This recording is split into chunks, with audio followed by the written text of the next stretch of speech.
இந்த YouTube Brutus. அவருக்கு ஆரம்பமே இன்னும் கோபம் தெரியல. நல்லா நடித்தா உடனே சினிமாவுக்கு வந்துடணும், ஆட்சிக்கு கொடுத்துடணுமா, நாட்டை கொடுத்துடணுமான்னு அந்த கோபத்தை கொண்டு என்னையும் வேறு ஜாயின் பண்ணிட்டார். பாக்யராஜ் நடிக்கிறாரு அப்படின்லாம் சொல்லி, நான் ஏற்கனவே ஒரு தடவை கூப்பிட்டது என்னவோ பர்த்டேக்கு வந்து ஒரு வாழ்த்து சொல்லுங்க அப்படின்னு சொல்லி கூப்பிட்டாங்க. அங்கே போய் நான் பேச ஆரம்பிச்சோடனே உடனே வந்து அடுத்த நாள் பத்திரிக்கையில் எனக்கு தெரியும் எப்படி தலைப்பு செய்து நம்மளை தான் கொண்டு விடுவான்னு. பாக்யராஜ் தாக்கு விஜய்க்கு குடும்ப அரசியலை பற்றி எப்படி நீ பேசலான்னு சொல்லி பாக்யராஜ் தாக்குன்னு ஏன்னா டாபிக் அப்படி தானே போடுவாங்க. அந்த மாதிரி இப்போ இவர் வந்து யூடியூப் அவர் வந்து அவருடைய அரசியலில் வந்து என்னையும் சேர்த்து ஜாயின் பண்ணிக்கிட்டாரு. பரவாயில்ல, இது பத்திரிகையாளர்களும் நிறைய பேர் இருக்காங்க. உமாபதி தயாரிப்பாளரே ஒரு பத்திரிகையாளர்னால இதெல்லாம் வரும், அது வரணும். நல்லா நடிக்கிறாங்க அப்படின்னாக்கா திரும்ப திரும்ப நிறைய வாய்ப்புகள் கொடுக்கலாம், அதிகமான சம்பவங்கள் அவங்க பெறலாம். அதை தாண்டி நல்லா நடிக்கிறாங்க அப்படிங்கிறதுக்காக நாட்டை தூக்கி கையில் கொடுக்க முடியாதுல்ல. ஸோ அப்படி நாட்டை ஆள வேண்டும் அப்படின்னு ஆசைப்படுறாங்கனாக்கா வந்து இதெல்லாம் அவங்க கேள்வி கேட்கணும். இதெல்லாம் கேள்வி கேட்காம நான் நல்லா டான்ஸ் ஆடுவேன், நான் நல்லா நடிப்பேன், அதனால நாட்டை என் கையில் கொடுங்க அப்படின்னா பாக்யராஜ் சார் எப்போ சிஎம் ஆயிருப்பார்ல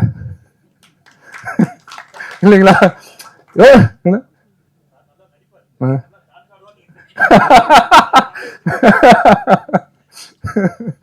அதனால நல்லா நடிக்கிறதுக்காகவும் நல்லா டான்ஸ் ஆடுறாங்க அப்படிங்கிறதுக்காகவும் நாட்டை தூக்கி நம்ம கையில கொடுத்துட முடியாது என்பது பாக்யராஜ் சாருக்கு நன்றாக தெரியும். அதனால இதையெல்லாம் கேள்வி கேட்டாக்கா கண்டிப்பா நாட்டை கையில தூக்கி கொடுக்கலாம். அப்படி இல்லாத வரைக்கும் நம்மளால நாட்டை கையில தூக்கி கொடுக்க முடியாத சூழல். அதனால அப்ப அந்த கொரோனா சமயத்துல எடுத்த ஒரே ஒரு போட்டோ அது ஒட்டுமொத்த இந்தியாவுமே புரட்டி போட்டது. என்னென்ன பொய்களை, வதந்திகளை, அவதூறுகளை பரப்புகிறார்கள், இந்த மக்கள் நலன் சார்ந்து இந்த அரசாங்கம் என்ன செய்து கொண்டிருக்கிறது, ஒரு கொரோனா ஊசி நமக்கு போடணும், அதுவும் வெளிநாட்டுல இருந்து பர்ச்சேஸ் பண்ணி இங்க ஒட்டுமொத்த மக்களுக்கும் இந்த கொரோனாவில நாமக்கு அடுத்த நிமிஷம் நம்ம இருப்போமா இல்லையா, நம்ம புள்ள இருக்குமா இருக்காதா, நம்ம அப்பா அம்மா இருப்பாங்களா இருக்காதா, எப்ப இறப்பாங்க அப்படிங்கிறது நமக்கு தெரியாது.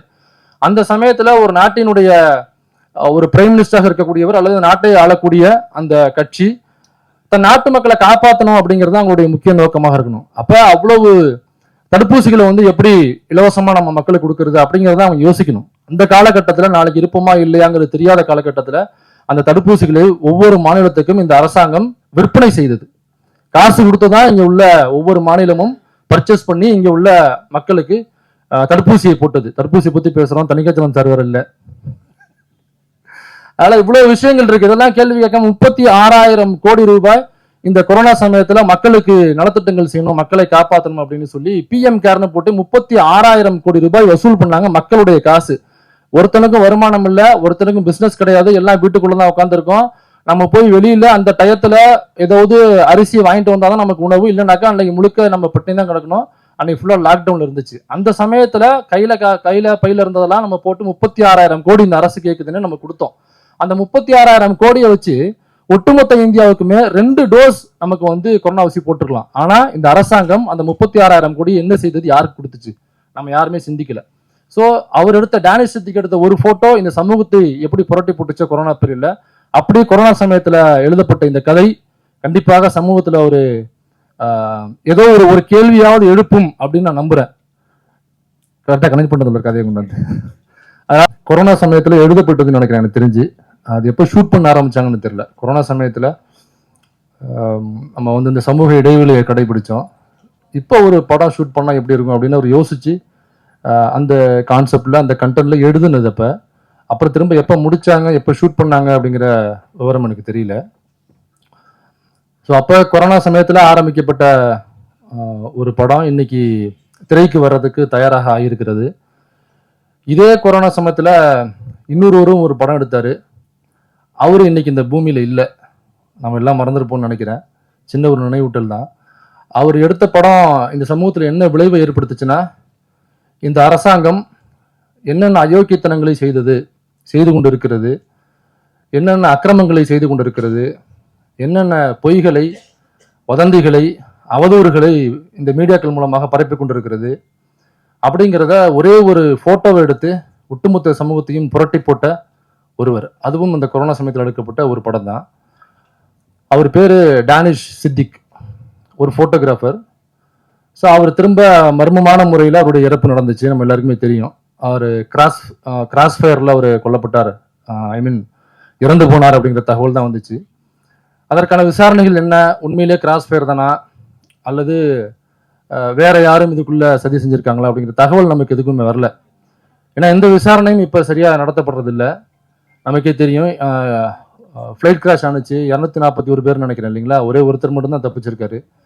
241 பேர் ஒரே ஒரு ஃப்ளைட் கிராஷ் இறந்திருக்காங்க. எனக்கு தெரிஞ்சு ஒட்டுமொத்த இந்தியாவிலுமே இதுதான் மிகப்பெரிய ஒரு மாசான ஒரு சம்பவம் நினைக்கிறேன். இவ்வளவு எண்ணிக்கையில ஒரே ஒரு ஆக்சிடென்ட்ல இவ்வளவு இறப்புகள் அப்படிங்கிறது. இப்போ 241 பேர் ஒரே ஒரு இந்த ஃப்ளைட் கிராஷ் இறந்து போயிருக்காங்கனாக்கா, இதுல அதுக்கு முன்னாடி சில வீடியோக்கள் வேற வைரல் ஆச்சு. சரியா உள்ள இந்த ஏசி ஒர்க் ஆகல, தொழில்நுட்ப கோளாறுகள் அதிகமா இருக்கு அப்படின்னு சொல்லிட்டு உள்ள இருந்தே வீடியோ ஜஸ்ட் பிஃபோர் ஒருத்தர் அங்கே வீடியோ போஸ்ட் பண்ணது நமக்கு வந்துருந்துச்சு. எப்படி உள்ள உண்மையிலேயே அது விபத்து தானா அல்லது இதுல வேற எதுவும் சதிகள் இருக்கா அப்படிங்கிற இந்த விசாரணை சரியாக போகுமா அப்படிங்கிறதும் நமக்கு தெரியாது. இப்படி பல சம்பவங்கள் நடந்துகிட்டு இருக்கு. ஆனா இதை யாருமே கேள்வி எழுப்ப மாட்டாங்க. தளபதி சாரை பத்தி எல்லாரும் பேசினாங்க. எம்ஜிஆருக்கு அப்புறம் தொப்பியால பிரபலமானவர்கள் அவரும் ஒருத்தர் நினைக்கிறேன். ஸோ வந்து எங்க ஆஃபீஸில், சாரி சார் ரொம்ப கலவைக்கலாம் சொல்ல, எங்க ஆஃபீஸில் எங்க ஸ்டாஃப் வந்து டக்குனு உங்க பேரை மாத்தினா, சார் அந்த தொப்பிக்காரரை கூப்பிடுங்க சார், அவர் தான் இதை சூப்பராக பேசுவாங்க சார் அப்படிம்பாங்க. ஸோ அந்த அளவிற்கு பலவற்றையும் பேசக்கூடியவர். ஸோ இன்றைக்கு அவர் தயாரிப்பாளராக அவதாரம் எடுத்திருப்பது அப்படிங்கிறது எங்களுக்கு ரொம்ப மகிழ்ச்சி. ஏன்னா நாங்களே அந்த இடத்துல நிற்கிற மாதிரி ஒரு சக ஊடகவியலாளனாக நான் ஒவ்வொருத்தரும் வெற்றி பெற்ற மாதிரி எங்களுக்கு ஒரு மகிழ்ச்சி. அதே மாதிரி நண்பர் இயக்குனர் கிருஷ்ணவேல் அவர்கள் ஸோ கருஞ்சட்டையோடு வந்திருக்கிறார். நான் அதுக்குள்ள அப்புறமா வர்றேன். அதுக்கு உண்டாக நான் 2 பேரை பாராட்டணும்னா கதாநாயகனையும் கதாநாயகியும். நீங்க ஒரு படத்துல கதாநாயகனும் கதாநாயகியும் சம்பளம் ஊதியத்தை எல்லாம் தாண்டி அவங்க விரும்புவது அவர்களுக்கான வெளிச்சம், அவர்களுக்கான அடையாளம், அவர்களுக்கான கைத்தட்டு, அவங்க முகம் வெளியில தெரியணும். அதையே மறைச்சு வச்சிருக்காங்க அப்படின்னு சொன்னா அதற்கு அவர்கள் சம்மதித்திருக்கிறார்கள்வா உள்ளபடி அந்த மனசுக்கு, சகோதரனுக்கும் சகோதரிக்கும் என்னுடைய உளப்பூர்வமான பாராட்டுகள். உண்மையிலே அதுக்கு ஒரு பெரிய மனசு வேணுங்க. அடையாளம் நீங்க வந்து இப்ப எங்களை டிவியில கூப்பிடுறாங்க, மாஸ்க் போட்டுட்டே பேசுங்க சார், யார் போவா எங்க வர்றதே அதுக்கு இல்லையா? இப்ப யதார்த்தம் தான், நம்ம முகம் தெரியணும். ஸோ அதை நீங்க வந்து அந்த பண்ணிருக்கிறீங்க. நான் இந்த படத்தோட ட்ரெய்லர்ல பார்க்கின்ற பொழுது ஒன்ன புரிஞ்சுக்கிட்டேன். நோ மீன்ஸ் நோ அப்படின்னு முன்னாடி ஒன்று சொன்னாங்க. அதுதான் படத்துடைய கிட்டப்பட்ட கதையா இருக்கும் நான் யூகிக்கிறேன். நீங்க தமிழ் ஊடகத்தில் முன்னாடிலாம் ஒரு வார்த்தை வரும், இளம்பெண் கற்பழிப்பு அப்படின்னு ஒரு வார்த்தை வரும். அது எப்படி அழிப்பீங்க? நீங்க யோசிச்சு பாருங்க. ஒரு ஆணினுடைய அயோக்கியத்தனம், ஒரு ஆணினுடைய வக்கிரம், ஒரு ஆணினுடைய பாலியல் வக்கிரத்திற்கு அவன் வல்லுறவு செய்யறான் ஒரு பொண்ணை. ஆனா அங்க கற்பிழந்தவளாக யார பத்திரிகைகள் சித்தரித்தன அப்படின்னா ஒரு பொண்ணை தான் வந்து இவன் பண்ண அக்கிரமத்துக்கு ஒரு பொண்ணு கற்பிழந்தவள். இதை வந்து பெரியாரிய சிந்தனையாளர்கள் தொடர்ந்து கேள்வி எழுப்பினோம். அது எப்படி ஒரு ஆணோட அயோக்கியத்தனத்துக்கு அவளை கற்பிழந்தவளாக நீ சொல்லலாம்? அந்த வார்த்தையை முதல்ல மாத்தணும் என்று சொல்லுகின்ற பொழுது இன்றைக்கு தமிழ் ஊடகங்கள் அனைத்தும் பாலியல் வல்லுறவு என்ற வார்த்தையை பயன்படுத்த தொடங்கி இருக்கிறார்கள் என்று சொன்னால் இது தமிழ்நாட்டிற்கும் தமிழ் சமூகத்திற்கும் பெரியாரிய பார்வைக்கும் கிடைத்த வெற்றி. அதைத்தான் அந்த படம் பேசுவதாக நான் நினைக்கிறேன். ஒரு பொண்ணு காதலிக்கிறா, காதலிக்கின்ற பொழுது அவள் வந்து அவருடைய காதலனோடு அவள் தனிமையில் இருக்கிறாள். அதன் பிறகு அவள் காதலன் மிரட்டுறதாகத்தான் அந்த ட்ரெய்லர், அந்த பாடல் எனக்கு புரிகிறது. சோ அதுவே கற்பு, அது எப்படி துரோகமா மாறும், அது எப்படி கற்பிழந்ததாக மாறும் என்று கேட்கக்கூடிய அந்த கதை அப்படிங்கிறது, சோ அது கருஞ்சட்டையினுடைய சிந்தனை, அதை வெளிப்படுத்தியிருக்கிறார்கள் அப்படிங்கிறது எனக்கு மகிழ்ச்சி. அப்புறம் அதை பேசுகின்ற பொழுது கண்டிப்பா இன்னொன்னு பேசி ஆகணும். நம்முடைய ஐயா, அவர் இல்ல, மருத்துவர் தணிகாசலம் அவர்கள் பேசுகின்ற பொழுது நிறைய படத்துக்கு பேர் யோசிச்சோம், டைட்டில் யார் அந்த சார்னு கூட யோசிச்சோம் அப்படின்னு சொன்ன உடனே நண்பர் சுபாஷ் கூட சொன்னாரு, தலைப்பையும் காணும் சாரையும் காணும்னு. சார் இல்லாததை தெரினா கிடைக்காது. அதை கண்டுபிடிச்சு கோர்ட்டே சொல்லிடுச்சு தெளிவா. நமக்கு அது இருந்தா நல்லா இருக்கும்னு ஆசைப்பட்டா அதுக்கு யாரும் ஒண்ணும் பண்ண முடியாது.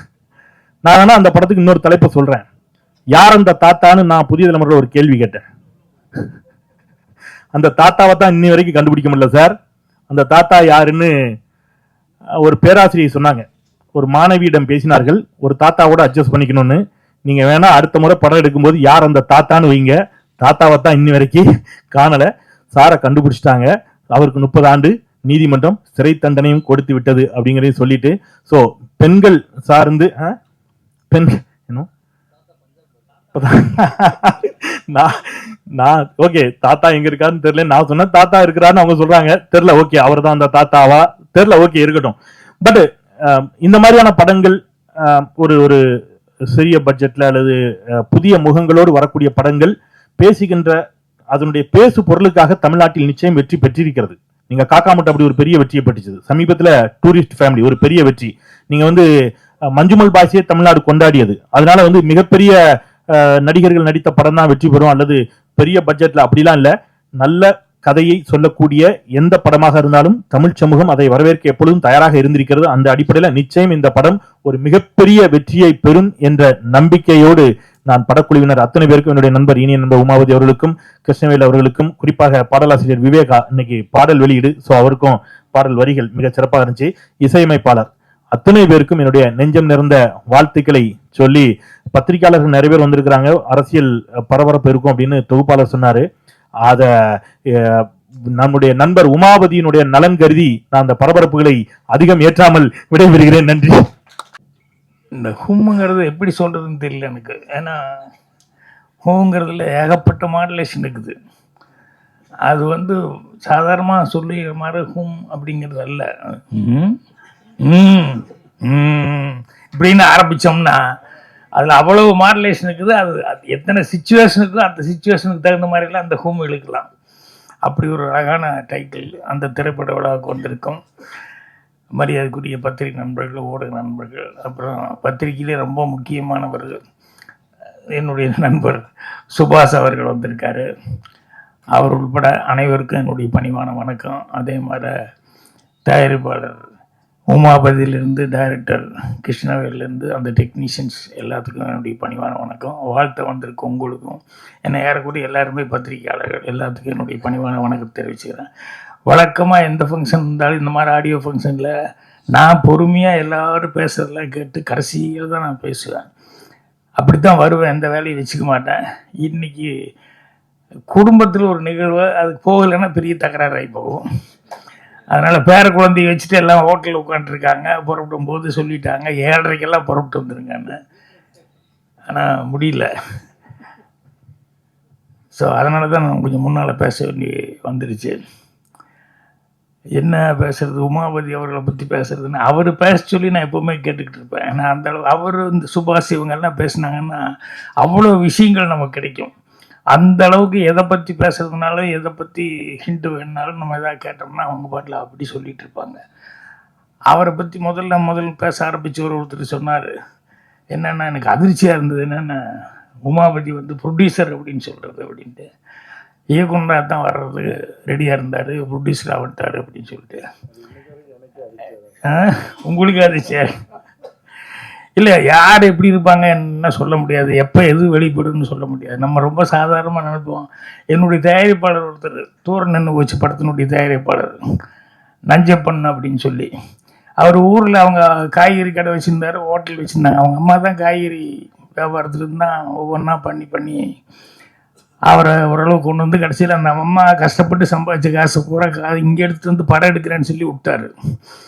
அதுக்கப்புறமா வந்து மறுபடியும் ஊரில் போய் சுற்றிட்டு இருந்தார். அந்த அம்மா எப்போ பாரு ஒரு 75 வயசில் கூட அந்த அம்மா வந்து காய்கறி கூட தூக்கிட்டு அப்பவும் வியாபாரம் பண்ணி, அப்பவும் அந்த பையன் இப்படியெல்லாம் தப்பு பண்ணால் கூட என்னை பார்க்கும், பாக்கியம் என் பிள்ளை இப்படியா கரையேற்றி விடு பாக்கியம் அப்படின்னு சொல்லி என்ன எப்போ கோயம்புத்தூர் போனாலும் கேட்கும்.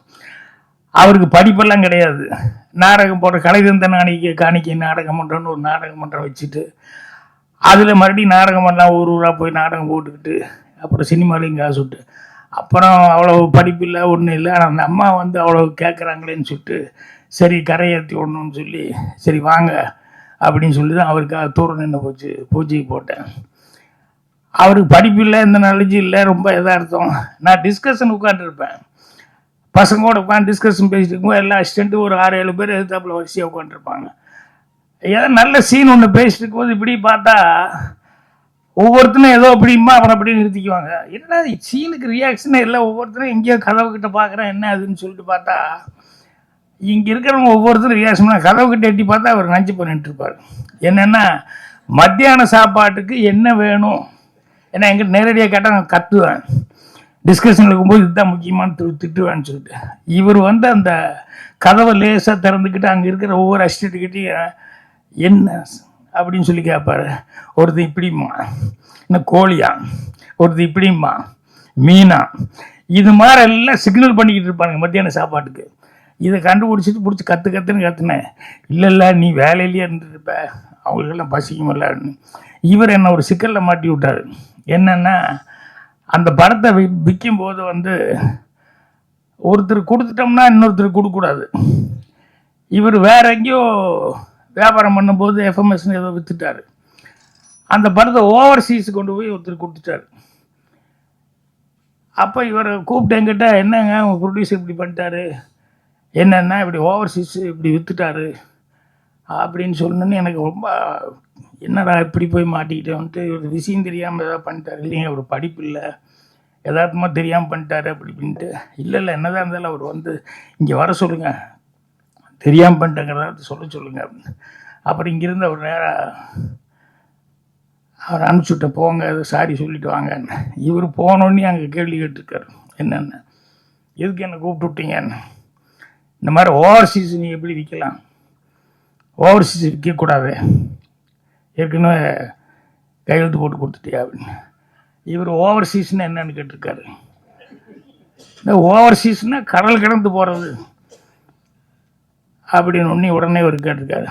கரெக்டாக சொல்லுங்கள். கரெக்டாக தான் ஏன் சொல்கிறேன், ஓவர்சீஸ்னால் கடல் கடந்த நாடுகள் அப்படின்னு. இப்போ நான் எதுக்கு விற்றேன்னு சொல்லி என்னை கூப்பிட்டு வந்தீங்க, ரஷ்யாவுக்கு விற்றுருக்கானே, ரஷ்யாவுக்கு தர வழியாக போகலாம் தெரியுமா அப்படின்னு.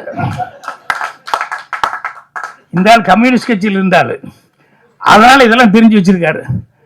ரஷ்யா கடல் வழியாக போகலாம் தெரியுமா, இனி என்ன என்கிட்ட கேட்கணும் அப்படின்னாங்க. இப்போ என்ன கேட்குறது, ஓவர்சீஸ் விற்றா தானே கேட்க முடியும், ரஷ்யா கடல் வழியாக போகலான்னு சொன்னோன்னு இதால் ஒன்றுமே கேட்க முடியும். அந்த மாதிரி அப்புறம் போயிட்டு வந்து என்ன மன்னிப்பு கேட்டீங்க, இல்லை எல்லாரும் எங்கிட்ட மன்னிப்பு கேட்டாங்க அப்படின்னு யாருக்கு என்ன கெப்பாசிட்டி இருக்குது என்னங்கிறதெல்லாம் சொல்ல முடியாது. அப்போ தான் எங்கள் வாத்தியார் சொல்லி கொடுத்ததெல்லாம் எனக்கு ஞாபகம் வரும். பாக்யராஜ், நீ சந்திக்கும் ஒவ்வொரு மனிதனும் உனக்கு ஆசான், கண்டிப்பாக நீ கற்றுக்கொள்ள ஏதாவது ஒன்று அவங்ககிட்ட இருக்குண்டா, இதெல்லாம் ஞாபகம் வச்சுக்கோ அப்படிம்பாரு. அதனால் யாரை பார்த்தாலுமே நான் அப்படித்தான் பார்ப்பேன், சாதாரண ஆளுங்க மாதிரி பார்க்க மாட்டேன். ஏதாவது ஒன்று நமக்கு தெரியாதவங்களுக்கு இருக்கும் அப்படிங்கிற மாதிரி தான் பார்ப்பேன். இன்றைக்கி பாருங்கள், அவர் யாருன்னு எனக்கு தெரியல, சினிமா வந்து முதல்ல காமெடி. அது என்னென்னா அவருக்கு அந்த கிருஷ்ணவேல் அவர்கள் வந்து யார்கிட்டையும் வேலை பார்க்கல அப்படின்னாரு. சரி, சுயம்புவா இப்படி நிறைய பேர் வர்றதுக்கான வாய்ப்புகளுக்கு சினிமாவில் நிறைய பேர் அப்படி இருந்திருக்காங்க அப்படின்னு. அதை விட அடுத்தது சொன்னது சினிமா இப்படி ஆகி போச்சா அப்படின்னு எனக்கு ரொம்ப என்னென்னா, விவேகா பாடலாசிரியர் அவர் இவரை பற்றி டைரக்டரை பற்றி ஏதோ கேட்குறேன் நான். அவருடனே நீ யாருக்கிட்ட வேலை பார்த்திக்கான்னு கேட்டு அப்புறம் நானே இப்போ தான் அவரை பார்க்குறேன்னாரு டைரக்டர். யார்? விவேகா. ஏங்க நீங்கள் படத்தில் பாட்டு எழுதுனீங்கல்ல அப்படின்னா, ஏன்னா இப்போல்லாம் யார் யார் கூட பாடுறாங்கன்னு தெரியாது. அந்த மாதிரி மியூசிக்கில் கூப்பிடுவார், பாட்டு பாட சொல்லுவார், எந்த படம்னு கூட தெரியாத அளவுக்கு பாடிட்டு போயிடுவாங்க. அப்படி இருக்கிறது ஓகே. பாடலாசிரியர் டைரக்டரே மீட் பண்ணாமல் எப்படி இப்போ தான் மீட் பண்ணான்னு என்னென்னா, இல்லை ஃபோன்லேயே பேசிக்கிட்டோம், ஃபோன்லேயே என்ன நான் ரொம்ப அட்வான்ஸாக போயிடுச்சுப்பா சினிமா அப்படிங்கிற அளவுக்கு. அப்போ தான் இன்னொருத்தர் சொல்கிறார், படமெல்லாம் ஓடணும் அப்படின்னா இப்படியெல்லாம் இருந்தால் நல்ல கதை இப்படி கிடைக்கும். ஏன்னா எல்லோரும் கலந்து பேசி பண்ண வேண்டியது. அது சொன்னோன்னே ரொம்ப அட்வான்ஸாக இருக்குது அப்படின்னு நினச்சிட்டேன். உமாபதி அவர்கள் இந்த படம் வந்து அவர் கண்டிப்பாக, ஏன்னா அவருக்கு வந்து எனக்கு நான் சொன்ன மாதிரி நிறைய விஷயங்கள் அவர்கிட்ட எதாவது கேட்டாலும் ஃபிங்கர் டிப்ஸில் வச்சுட்டு சொல்லுவார். தெரியலன்னா கூட உடனே தெரிஞ்சுக்கிட்டு உடனே ஃபோன் பண்ணி பேசுவார். அவர் அந்த அளவுக்கு இதானவர். அவர் வந்து இப்போ சினிமா எடுத்திருக்காரு அப்படின்னு சொன்னோம்னா ரொம்ப யோசனை பண்ணி அடுத்த மைல்களை தொடரணும் அப்படிங்கிறது அவருடைய டார்கெட்டாக இருக்குது. அதை தொட்டுட்டார், அதுக்கு என்னுடைய வாழ்த்துக்கள். அதோடு அந்த பழைய ஃப்ரெண்ட்ஷிப் எங்கூட வேலை பார்த்த ஒரு விடக்கூடாது ஃபோட்டோகிராஃபர் அவரையும் கூப்பிட்டு ஒரு ப்ரொடியூசராக வந்து பண்ணியிருக்காரு பாரு. அதனால் அந்த நட்பு அப்படிங்கிறதும் விடக்கூடாது அப்படின்னு பண்ணிட்டுருக்காரு. அதனால் கூடிய சீக்கிரமே அவர் கனவு கண்டிருக்கிற அந்த இயக்குனர் அதுக்கும் வர்றதுக்கு அட்வான்ஸாக வாழ்த்துக்களை தெரிவிச்சுக்கிறேன். நிறையா உமாபதி பற்றி பேசுகிறத கேதர் பண்ணணும்னு நினச்சிக்கிட்டு வந்தேன். அவர் எதுக்கு சொல்ல வந்தேன்னா, அவர் என்ன யூடியூப் ப்ரொடியூஸ், அவருக்கு ஆர்மாலே என்ன கோபம் தெரியல. நல்லா நடித்தா உடனே சினிமாவுக்கு வந்துடணும், ஆட்சிக்கு கொடுத்துடணுமா, நாட்டை கொடுத்துடணுமான்னு அந்த கோபத்தை கொண்டு வந்து என்னையும் வேறு ஜாயின் பண்ணிட்டார். பாக்யராஜ் நடிக்கிறாரு அப்படின்லாம் சொல்லி நான் ஏற்கனவே ஒரு தடவை கூப்பிட்டது என்னவோ பர்த்டேக்கு வந்து ஒரு வாழ்த்து சொல்லுங்க அப்படின்னு சொல்லி கூப்பிட்டாங்க. அங்கே போய் நான் பேச ஆரம்பிச்சோடனே உடனே வந்து அடுத்த நாள் பத்திரிக்கையில் எனக்கு தெரியும் எப்படி தலைப்பு செய்து நம்மளை தான் கொண்டு விடுவான்னு. பாக்யராஜ் தாக்கு விஜய்க்கு குடும்ப அரசியலை பற்றி எப்படி நீ பேசலான்னு சொல்லி பாக்யராஜ் தாக்குன்னு, ஏன்னா டாபிக் அப்படி தானே போடுவாங்க. அந்த மாதிரி இப்போ இவர் வந்து யூடியூப் அவர் வந்து அவருடைய அரசியலில் வந்து என்னையும் சேர்த்து ஜாயின் பண்ணிக்கிட்டாரு. பரவாயில்ல, இது பத்திரிகையாளர்களும் நிறைய பேர் இருக்காங்க. உமாபதி தயாரிப்பாளரே ஒரு பத்திரிகையாளங்கிறதுனால இதெல்லாம் வரும், அது வரணும். அப்புறம் இந்த ஜீவா அவர் கூட நல்ல விஷயங்கள் பேசினார். ஸோ நான் அதுக்கப்புறமா வந்து கேசட் வாங்கி அவர்கிட்ட என்ன இதுன்னு பார்த்துக்கிறேன். இப்போ அவசரமாக போகிறதுனால தயவுசெய்து யாரும் தப்பாக நினைக்க வேண்டாம். இன்னும் விவேகா எல்லாம் பேச வேண்டிக்குது. ரொம்ப சந்தோஷம். மீண்டும் ஏங்க படம் சக்ஸஸ் ஆகணும். சக்ஸஸ் ஆனதுக்கப்புறம் உங்களை ஏங்க கீழேன்றிருக்கீங்க, நீங்கள் மேலே வாங்க. நீங்கள் மேலே வந்தாச்சு. நீங்கள் என்னுடைய மனமார்ந்த வாழ்த்துக்கள் தெரிவிச்சுக்கிறேன். நன்றி, வணக்கம்.